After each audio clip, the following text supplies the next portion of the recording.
Hi, everyone. I am Laura Kay. I'm the co-founder of Party Claw Productions. Thank you so much for joining us today for our closing performance of Open by the brilliant Crystal Skillman. I will be moderating our talkback today. I'm just giving Ashley and everyone a few moments to hop on here. Let's see, great. So in terms of just like a few Zoom etiquette things, because that is our life now, we love Zoom etiquette. I noticed some people already had typed some questions into the Q&A. That's totally great. And we'll answer those questions first after some introductions and such. If you want to ask a question live on the video, you can use, I think there's like a hand raising function in the in there, and you can raise your hand and I will call upon you and allow you to speak. We love Zoom, we love it. And then we can see you and hear you, and you can ask your question that way. If you're camera shy or you're like in your sweatpants, and as you should be, because that's the joy of theater in your living room, you can just do the Q&A thing and just type your question and we'll answer it that way. So we're just waiting for Ashley and Cory to hop back on. So while we're waiting for them, I just want to preface everything by saying that this entire process has been entirely virtual. So all of the rehearsals, all of the production meetings, everything has taken place via Zoom, via text, via FaceTime, via email.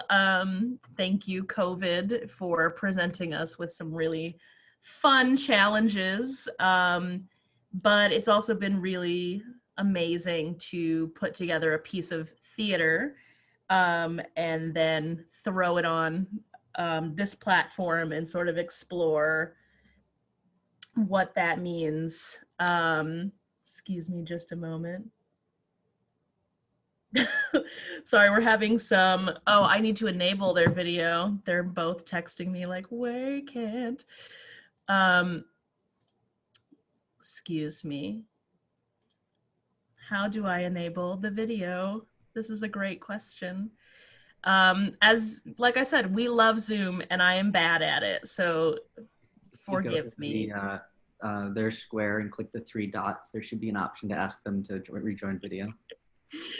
Oh, there we go. Going so well. Hi, friend. Thanks, Sophie. Yeah, we are.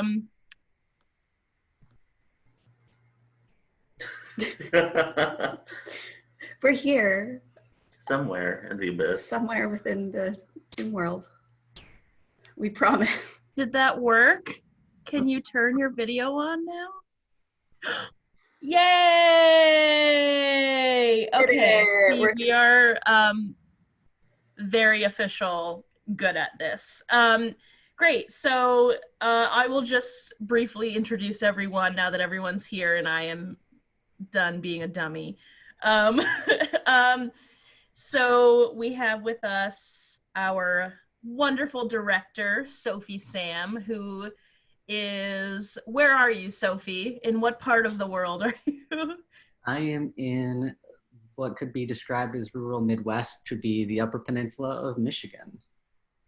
Great, so Sophie's in Michigan, and then we have our wonderful magic consultant, Kayla Drescher, who is, where are you, Kayla? I'm in Los Angeles. She is in LA, so still early for her over there. Yep. Thanks for waking up with us.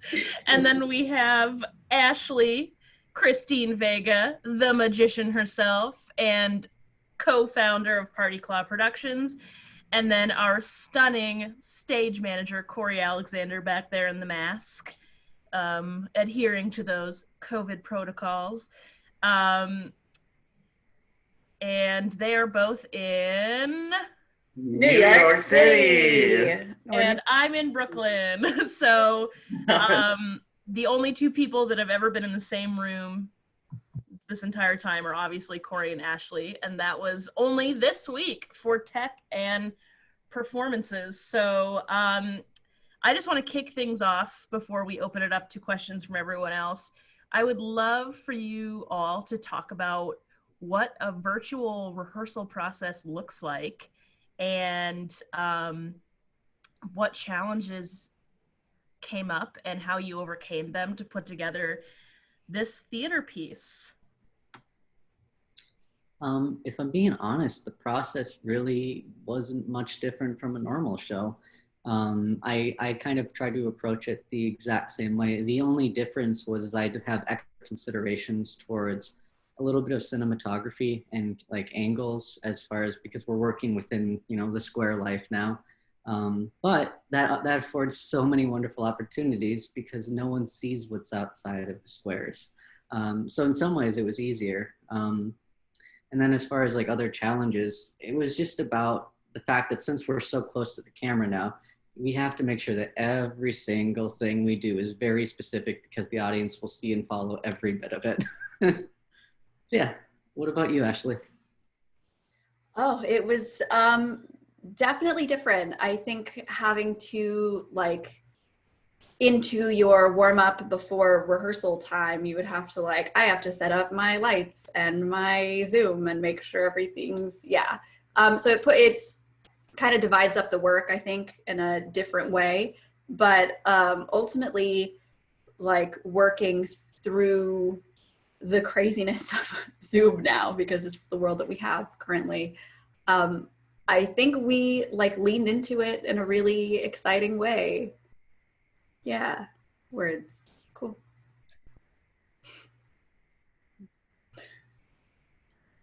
Kayla, what was it like for you to consult as a magic consultant from not only virtually, but from a different coast? How was that? Well, it's nice because I don't have to leave my house. So that's like a fun positive we have going on. But I think Sophie hit the nail on the head with the idea that, so I've consulted, I teach magic a lot. I've consulted for a lot of things. And the great thing about being in the room with someone is that if their hand is slightly off, I can physically put it in the right place.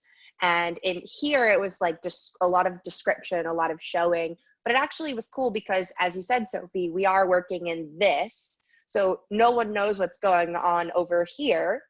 And so we had a lot more that we could work with. Also for this, there are very few props, which is not something that I have really done before. Teach magic, no props. So it was a lot of, it was very different in ways. It was challenging because it was like, this is what this would look like if you had props.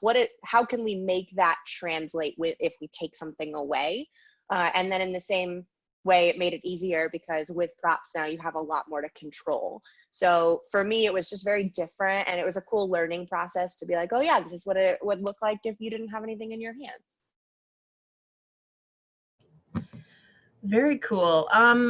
Looks like Jonathan is really eager to ask some questions. He had a question like 20 minutes into the show. So, Jonathan, I'm going to allow you to talk. I feel so powerful. So you can go ahead and ask some questions. I feel like so honored and stuff. Yeah, and of course I had to be like the jerk off where I was like making jokes at the very beginning, and then I'm like, oh my god, this is a really serious show. So no, like one of the things that really struck me with this show, and as the story evolved, I am the father of a trans teen, and quite honestly, like what happens to Jenny is kind of like my nightmare of what would happen to my own child. And I also have some other LGBTQ friends, especially since Trump has taken office, that that this sort of scenario is very much a nightmare scenario for me, and it's something I've thought about, anticipated, and luckily it hasn't happened yet. But I felt like the emotion that that the script and Ashley's performance brought. It was so harrowing and so true to life. And the question I'd like to ask is how both Ashley and Sophie worked to bring this character to life and to bring this scenario to life. Because also, I think this is one of the best Zoom performances I've seen of really translating something that's meant to be theatrical and making it very visceral.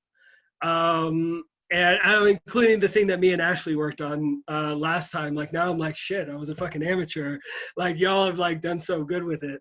But yeah, I would love to know about how y'all developed the performance and the script to bring it to life. Sure. I will say that this script is so beautifully written, and it looks like Crystal is still here. So thank you, Crystal Skillman, for writing an absolutely just beautiful piece of theater that we were able to really just dive into the second that we were like, I think this might be the one. I think this might be the thing. And so Sophie is absolutely brilliant and has worked within a Zoom theater type of place before. Oh, just take a load off, Cory. But Sophie was very, very specific about what she wanted and where my eyes were looking, how close or how far away I was from the camera. And really having a relationship not only to the lens, but like to these people who are not even here. And it has been quite an adjustment because, as we know, in a theater, there's always, you step into a room and you feel that energy. But in this aspect, and I was also rehearsing this remotely, I was on another contract, so it was like a crazy, crazy time. But I was like in a different room, in a different space, and it was really just kind of honing in and trusting the words and trusting the work and knowing that everything we needed was on the page. It was just like translating it into this thing, which I think Sophie did so, so beautifully. And hats off to you, my friend. You know, you're brilliant. That's all. Well, I would say, first of all, thank you so much for sharing what you did about with the people you know, and like, because that fear is very, very visceral and very real right now. And it's a lot of why I want to do shows like this, to just raise the visibility of the LGBT community. And yeah, it was crazy. We were talking, actually talking about how when we first read the show, it was like kind of like, this is the one. She sent me a pile of plays to read through as possibilities, because we were plotting to do something together. And the moment I read this one, it was like, like this is the one for me, because it covered the issues that I'm interested in right now. Like, I love magic. It was just the perfect time, perfect place, perfect people. And as far as working on the show with Ashley, a big part of it for me was, since it's a one-woman show, making sure that she felt comfortable with what she's doing. I could very easily have micromanaged the hell out of her and made her do whatever I wanted, but she's the one that has to carry the piece. So a lot of it for me is making sure whatever choices we were making, that they resonated with her. And if there was something that wasn't working, that we adjust it. Like I tried to have a philosophy of best idea never wins, not whatever I dictate goes. Yeah.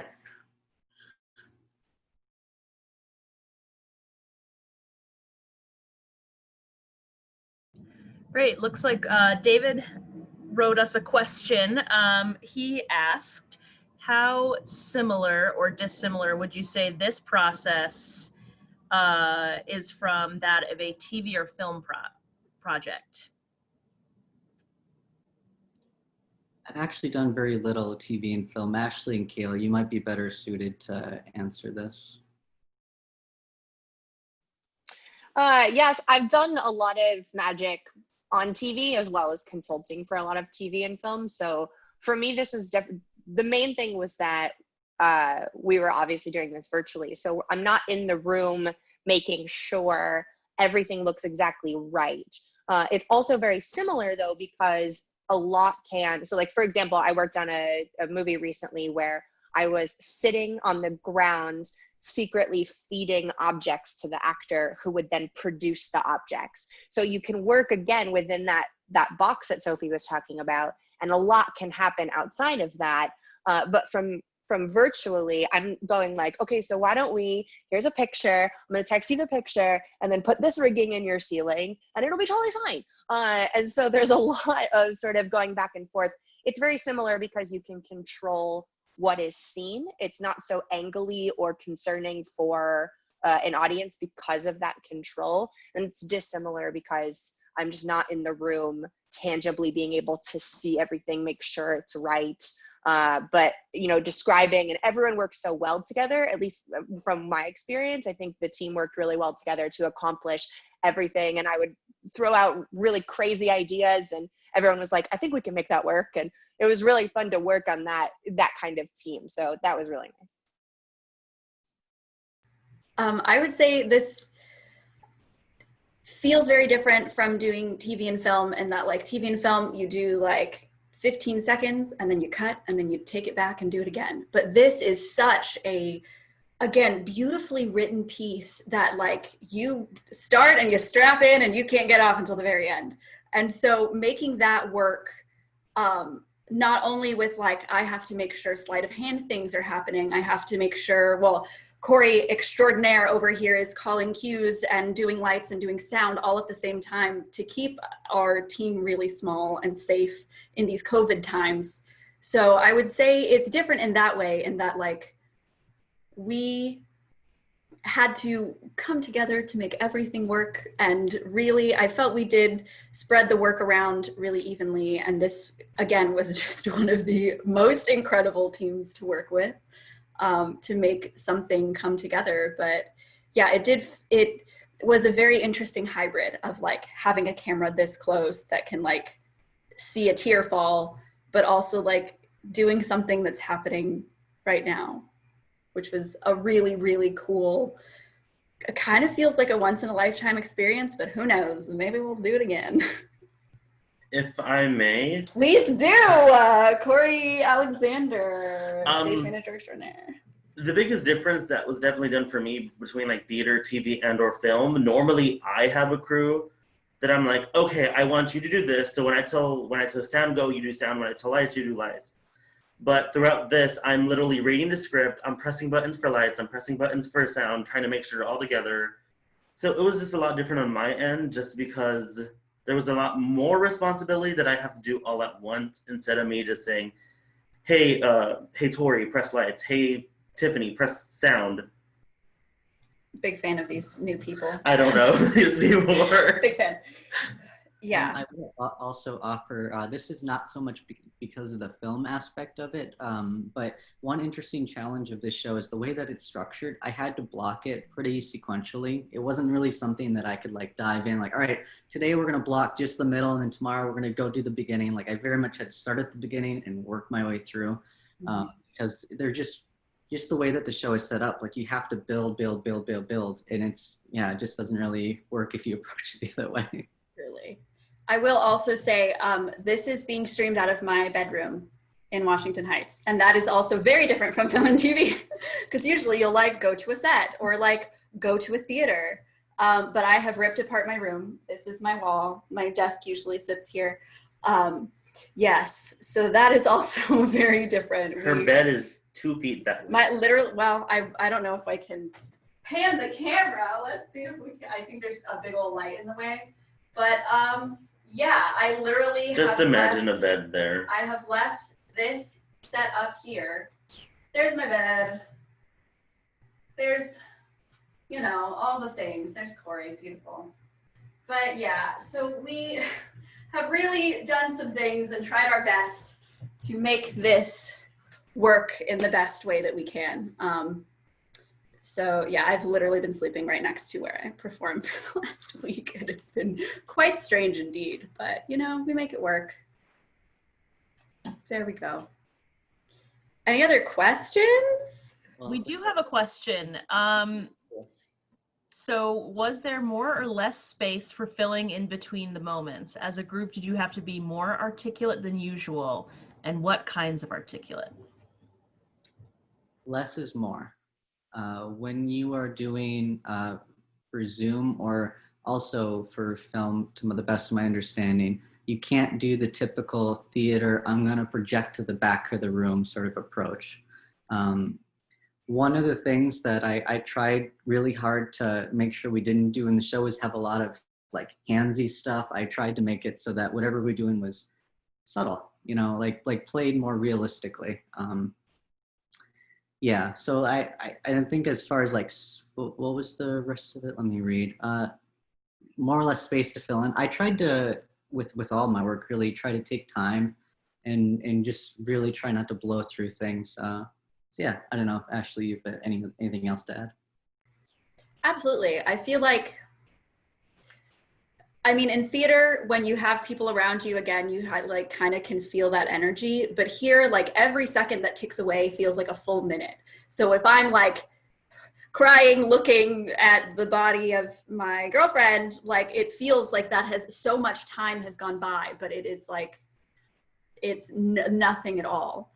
So moving into that of like, you don't have to blow through everything so quickly to make it to the end. It's very much like being able to be in the moment and see the things that aren't there, even when there's a camera like right in front of your face.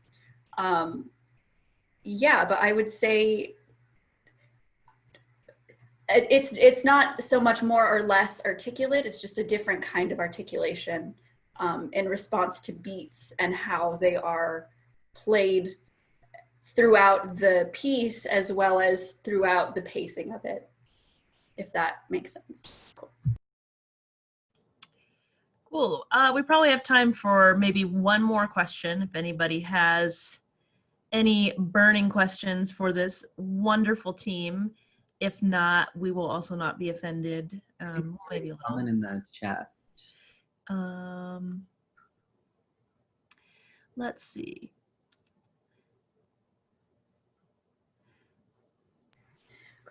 What was the hardest trick to learn?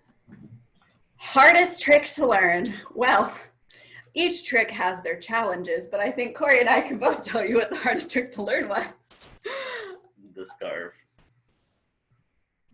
That while it is against the code of magic to actually say what went down, I will say that was a fun ride. It was quite interesting to learn because we couldn't actually do it until, as I said, I was on a different contract, and so I didn't get back into my apartment until a week ago today. So then we had to like do all the tech and do all the stuff and set up all the lights and then like figure out how to make this scarf fall. And so making that work was definitely interesting.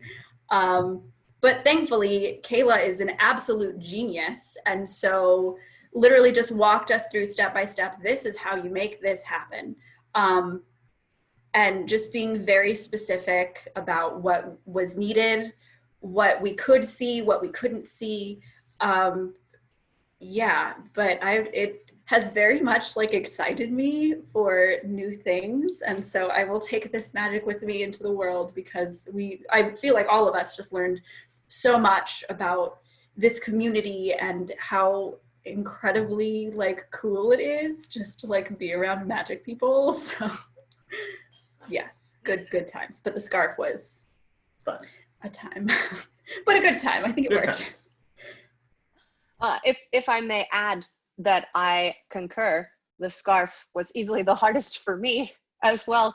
I remember reading it and everything else was pretty straightforward. Linking rings, done them. Shuffling cards, done them. Taught them. Everything's great. Make a human vanish on Zoom. And so there was a lot of sitting and going, okay, I need to really think about this. And I don't remember what it was that set it off, but we were in a rehearsal and all of a sudden I was just like, oh, here we go. I want to be very clear. I've never done that before. I wasn't 100% positive it was going to work. Maybe didn't mention that. But it was just like, let's just MacGyver this setup and make it work. And because of you two being in the same room and being able to do all of that, it ended up being really great and it looks so good. At least I think so. And so, yeah, sometimes with magic, we don't know. There are classics of magic. There are things that you know how to do, but then there's also, you want to accomplish this thing and nobody's done that yet. And so how do we do that? And nobody, to my knowledge, has done what we did in that room for that vanish. So I thought that was pretty cool that we were like, oh yeah, this is cool. No one's done this before. Boom. So it was really great. And it's kind of interesting because in the original script, it calls more for the scarf to be produced from the magician's person. However, early on in the process, I decided that I didn't want her to be wearing like the traditional like coat sort of thing. So it made a new challenge of, all right, where is it coming from? And so the idea of having it just like appear out of thin air from the top came up. So I think we kind of made it a little harder on ourselves than the show wanted it to be, but it was so worth it. But what else is new? Making things harder for ourselves. That's all we know. Big fans of that. Yes. Well, thank you so much to everyone who joined us today. This has been a really illuminating process, I think, for all of us as we navigate what theater is now, which is now doing this. And who knows when we'll be able to all be in the same room sharing experiences together again. But it's also really cool that we can all be in different states and in different time zones and different places and share a piece of theater. So that's incredible in and of itself. So we're gonna say goodbye to you all, and you can stay in touch with us. You can email us at partyclawproductions@gmail.com. Any lingering thoughts you may have. We will be announcing some new exciting stuff soon. So do stay in touch, and we really, really enjoyed having you all with us today. And again, a very special thank you to Crystal for being here. So much, Crystal. Thank you. Yeah, we love your play, and to have We're you like here was low-key obsessed with it. It's fine.